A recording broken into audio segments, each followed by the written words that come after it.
But no, I owe a lot to my dad, and a lot of the teachings are things he's told me and things I've just witnessed him do. Yeah. And was there ever a piece of feedback or a rumor or something you saw that did affect you, where you actually thought, well, or at least made you stop and go, God, I'm trying to see the positives, but this one's tough. Like this actually made me have to pause and figure it out. Something that did really upset me, I was in New York, I was shooting the crowded room, and I was having a really hard time with the job just because of how taxing it was, the emotional capacity that I was having to get to every day. And I decided to delete my Instagram because I just felt like I was so addicted to this kind of false version of my life that it was just taking over. I would be on set working, I'd come and sit in my chair and just scroll. And it was becoming a problem. I was just obsessed with it, and I was obsessed to find out what people were saying and what they thought about me. So I decided to make an announcement, which unfortunately we have to do, and say that I'm taking a break from social media. And I tried to position myself and say, like, I'm taking a break from social media because I feel like my mental health will benefit from it.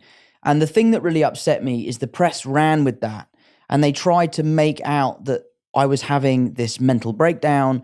And what upset me was, if I was having a mental breakdown, that's not for you to report on. They took the story in the wrong direction, and they painted again this negative light on mental health, rather than saying, oh, he's doing it.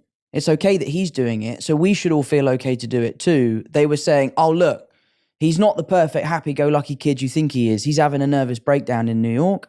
And I think that was a really unfair line of journalism, let's say, because I just think it again kind of painted people looking for help in the wrong light, if you know what I mean. Yeah, absolutely. It almost sounds like you were actually preemptively going, I'm doing this so that I don't go in that direction. Totally. So, at least I'm not trying to put words in your mouth, but absolutely. It's almost like I'm proactively seeing that I could end up in a position where I might have a breakdown. I don't want to be in that position. And so I'm responsibly saying, guys, I'm taking a break in order to protect myself. 100%. Yeah, which makes a lot of sense and actually is quite admirable again. Totally. Yeah. And that's kind of what the message of the show is about. Like the message of our show is that asking for help should be something that we celebrate. Yeah. If you're struggling, if you need help, if you feel bad and you wake up and you go to a friend, a therapist, a teacher, an employee or a colleague and say, I'm really struggling, I need some help. That should be something that we give you a pat on the back. Like, I would love to help you.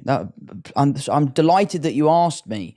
And that, for me, that announcement was kind of my olive branch, and the press ran with it how they ran with it. But to be fair, it kind of